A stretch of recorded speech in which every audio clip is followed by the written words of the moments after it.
Hi, J.E. Woods. Hi, Captain Emily. Hi, Tepany. Welcome, welcome, welcome. Hi, how are you? Welcome. Hello. How is everybody? How is everybody today on this Sunday? I'm a little late to my own scope. So, yeah, I've been out and about.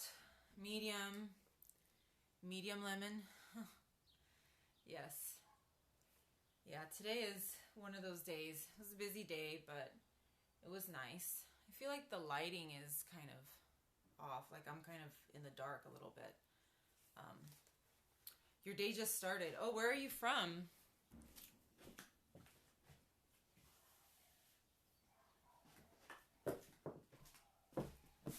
It's a little bit better, I guess.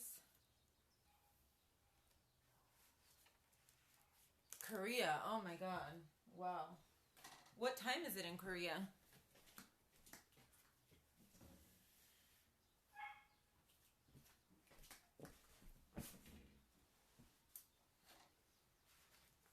"9:55 a.m. Wow. It is, I believe it's like 5:30 over here. I think it's like 5:30 or almost 6 o'clock over here.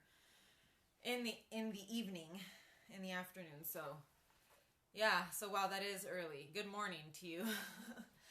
So today, for those of you that don't know, my name is Marisol, and I have late stage Lyme disease, and I have severe neurological issues, and I've been doing a scope a day for the month of May. May is Lyme Awareness Month, so I've been doing a periscope every day, raising awareness about Lyme disease. So I have only 2 more days after this, and I'm done. It's been a very long month. It's been very hard for me to do these periscopes because, like I said, I have severe neurological issues, and I'm very sensitive to the light of my phone. So I told myself this was my challenge. This was what I was going to do for the month of May. But I'm ready for the month to be over because it is very exhausting. It's very, very hard, especially for me because of the light sensitivity. So today I talk about symptoms every Sunday, symptoms that I have. And so I've talked about my more severe symptoms. You can check the replays. I have some of my symptom replays up. And today I just want to talk about miscellaneous symptoms, other things that can happen if you have Lyme disease. So I'm going to talk about the weirdest symptoms that come with Lyme. And these are the symptoms that aren't necessarily disabling or painful. Some of them are painful, but they're just very, very strange symptoms that come with this disease. And a lot of people don't know about some of these because they're just so obscure and strange. The first one that I wanted to talk about that I have that was something totally new for me was vivid dreams. And by vivid, I mean, I'm sure there are some people that have vivid dreams no matter what, but I never used to dream hardly at all. I rarely would dream. If I did, it was, a very short dream, or I never remembered what I dreamt about. Thank you for the hearts. But once I got this disease, I started having very vivid, and also kind of like logical dreams. Before, my dreams were total nonsense. They didn't make any sense at all, or they didn't correlate with anything that happened during the day or they were just total nonsense dreams, like, a dinosaur coming into my house or something. Now they sort of, they're still kind of strange, but they're very vivid, and they seem to sort of tie into, my anxiety during the day or my fears about something or something that happened during the day. So the dreams can be very, very vivid to the point where I will wake up and I will remember small details. I can, if I'm inside a house in my dream and there's wallpaper, I can remember what kind of wallpaper it was, the pattern of the wallpaper, the texture of the wallpaper, just down to the last detail. Hi, Alan. Welcome. if, if I'm with, I had one dream where I was at somebody's funeral, and I mean, it was covered in flowers, and, it was in this weird gazebo type area. And I mean, I could tell you the color of the flowers. I've had Lyme disease for about a decade, but I was only diagnosed about 4 years ago. And I've been really, really bad for about 5 years. Severe neurological problems for the last 5, and totally disabled. So the dreams, the dreams are not necessarily, it's okay, Alan. It's all right. Sometimes you just have to make the best of the life that you have.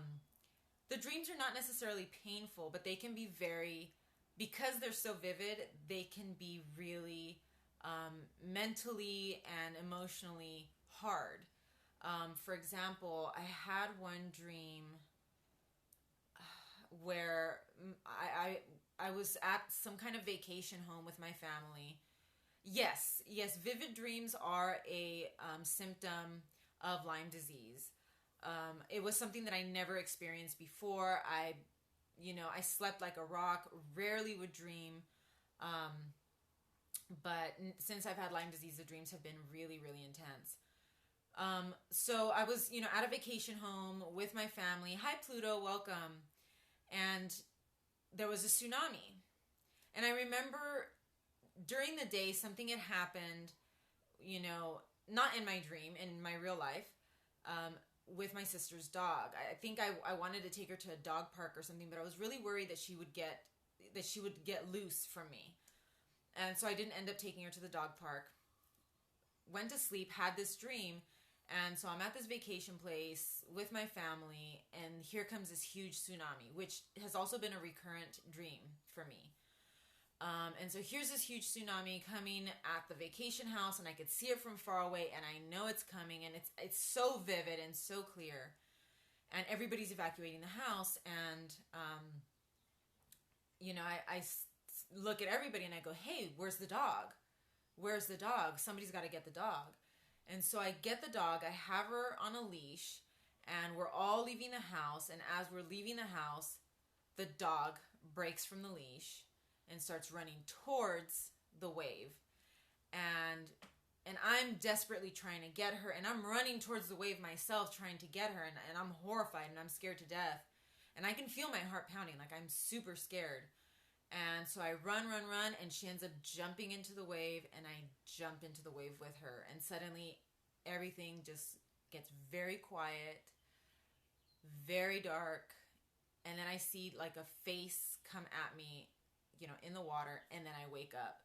It's extremely surreal and so vivid. It was so vivid that I woke up in a total panic. My heart was pounding. It was horrible. I never used to dream before in my life. So this is very new to me, and it's also very, very scary.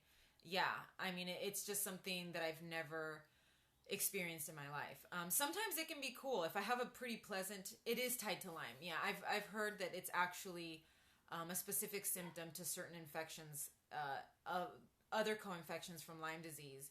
And I've heard other people have the same symptom.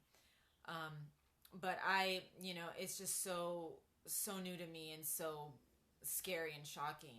Sometimes if it's a cool dream, then it's kind of fun because it's so vivid and you remember it. Hi, Kimberly, welcome. But usually my dreams are not cool or nice. Well, I'm talking about the weirdest symptoms of my Lyme disease. And some of them can be very, very scary. So that I think is one of one of the symptoms that just came at me out of nowhere. I don't dream every day, thank God, but it's treatable. But unfortunately, I went through treatment and did not improve. So it's treatable for a lot of people, but I was not one of those people, unfortunately. So, that was one of those symptoms that was just so bizarre to me and so strange. And I mean, there's a million different dreams that I could talk about that are just out there, but, I could go on and on about it. So that's a weird one. Another symptom that I have She's in provincial parks now. Yes. Well, I live in California, and we're not supposed to have Lyme disease out here apparently. And I don't know where I got it, but I'm pretty sure I got it here in California. I think the farthest east I've ever traveled is Utah, and I don't know. Oh yeah, it's endemic in Canada. It's really bad. I used to go camping as a kid, but I don't believe that I got it as a kid because my worst symptoms started about a decade ago when I was in college. And I was in college in Los Angeles, so, it's just really bizarre. I think it was dormant for a while, but not since childhood. I mean, my health was relatively good in childhood. It was only until my senior year in college that things really started to go off the rails. So another symptom that I have is something that is called phantom limbs. I don't get this one often. I get it every now and then, usually when I'm really tired. Yeah, it's really tough. They tell you to tuck your pants into your socks, but it's like I didn't know. I mean, there's no awareness about Lyme disease in California. I mean, because we're not supposed to have it out here. So sometimes I have phantom limbs where I feel like my limbs are detached from me. It's really bizarre. One day I was going for a walk, and I was walking, and I just felt like I started doing this with my hands because I felt like I couldn't, like my perception of my own arms was just gone. It was really bizarre. I was like, are my hands still here? Are my arms still here? It's really weird. Like they're just kind of gonna detach and just float away. So I get that from time to time. I don't get that one often. They didn't go numb. It's called phantom limbs. You just feel like they're not there. It's really hard to describe. It's very, very hard to describe, but it's just a sensation of like, are they still there? It's almost like, can I still perceive that my arms are there? But they're not numb, and I know that a lot of people suffer from numbness and neuropathy, but that's not what I have. It's just like, it's almost like you're just detached from your own body. It's really bizarre. I also get something called, I don't know how to pronounce it, petechiae, something like that. It's actually little red dots. I can't really show you because they're on my chest. They're really small, but they're little red dots. I guess they're broken blood vessels. Hi, Karen. Welcome.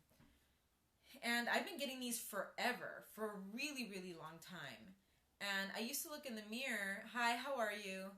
I used to look in the mirror, and I was like, do I have new red dots on me? Like, is it just me, or am I growing more of these red dots? I'm not growing them. They're just like little red dots on the skin. They're not moles or anything. And, there were days when I would look in the mirror before I started having my really, really bad Lyme symptoms, when I was still more or less okay. And I would look in the mirror and I was like, that's weird. I feel like I'm getting more of these little red dots on my body.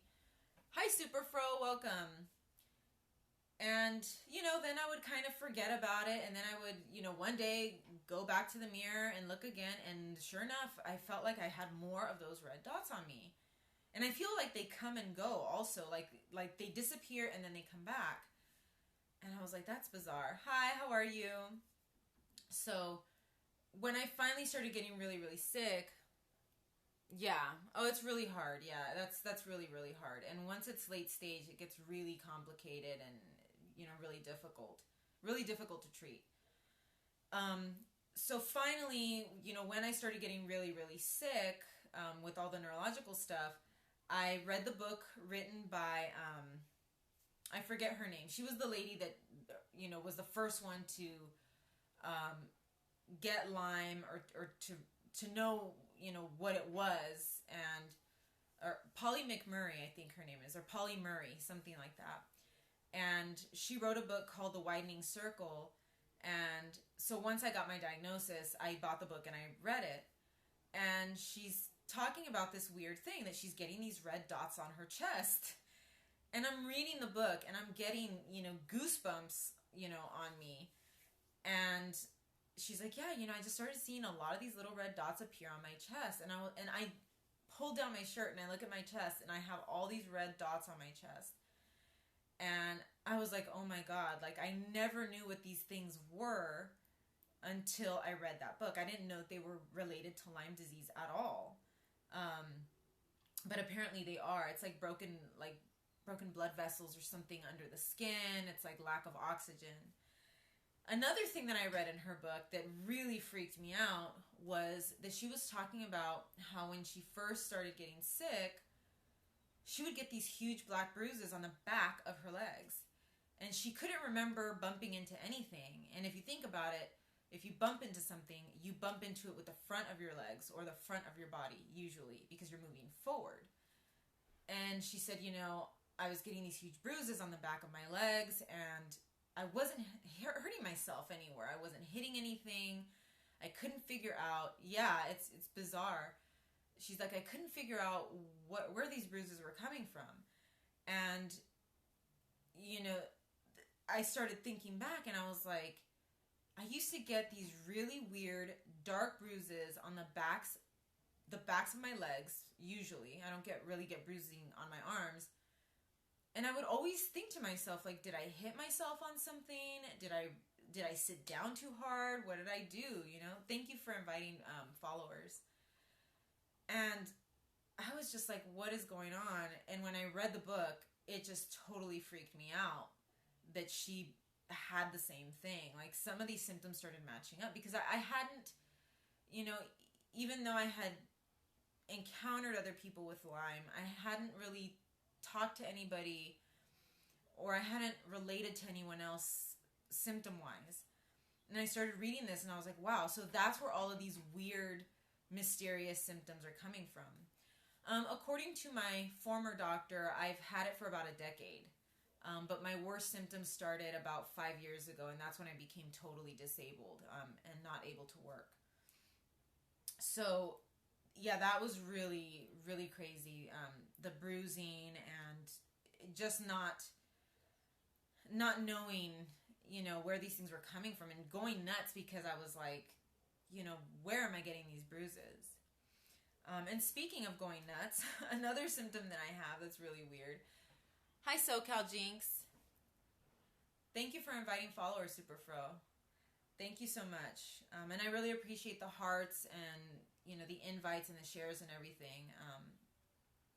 I really appreciate that. So the other thing that I've been getting lately, it's been more the last year or so. And I want to sort of differentiate it from a panic attack because I do get panic attacks. It's similar to a panic attack, but I describe it more as a feeling of I'm going to go insane or I'm going to go crazy. And it's just like I'll just be sitting down, I don't know, with family, eating dinner, or just sitting, not necessarily in an anxiety-inducing situation. And that's why it's different from anxiety attacks. Because I feel like anxiety attacks are almost always associated with something, with,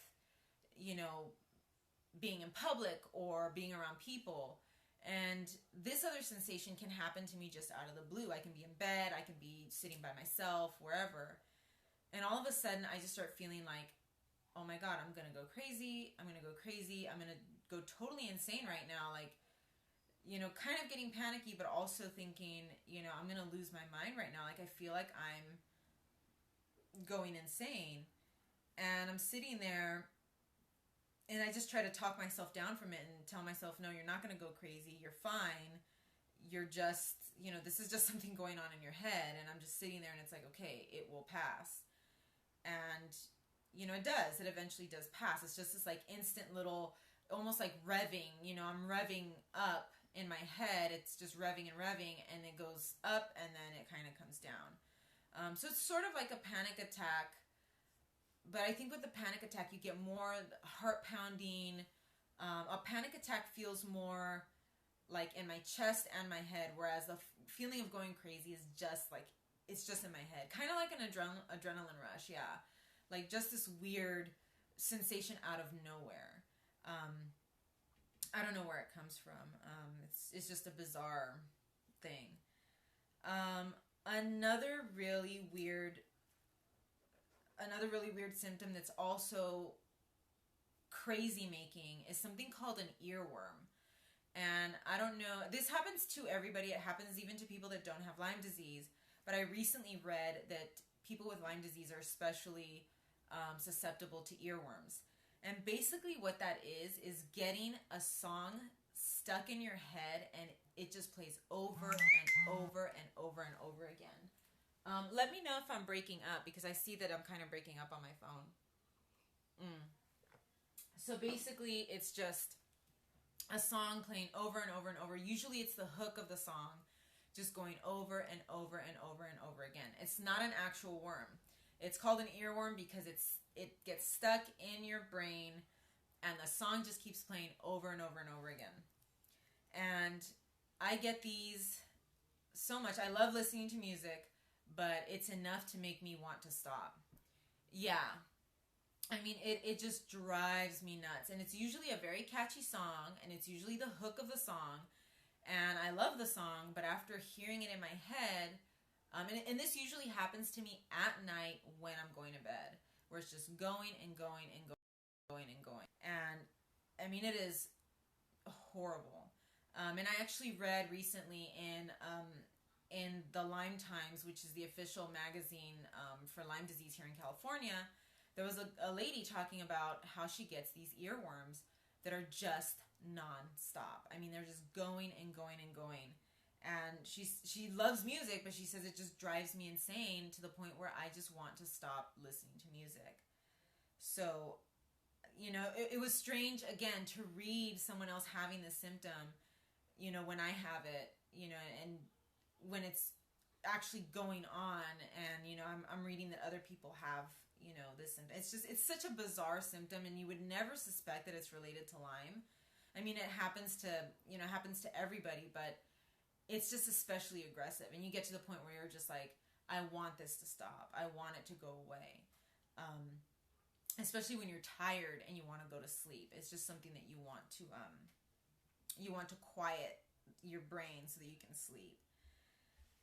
So I think those are like the weirdest,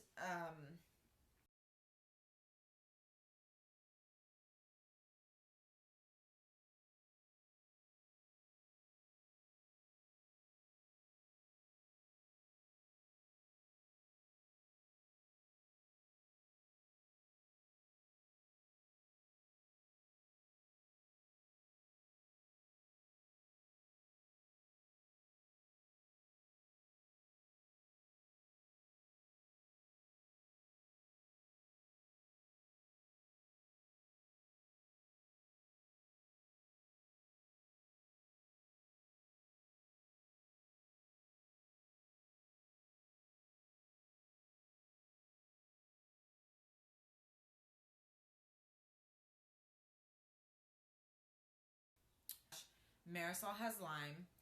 Follow me on Twitter, hotsun100384.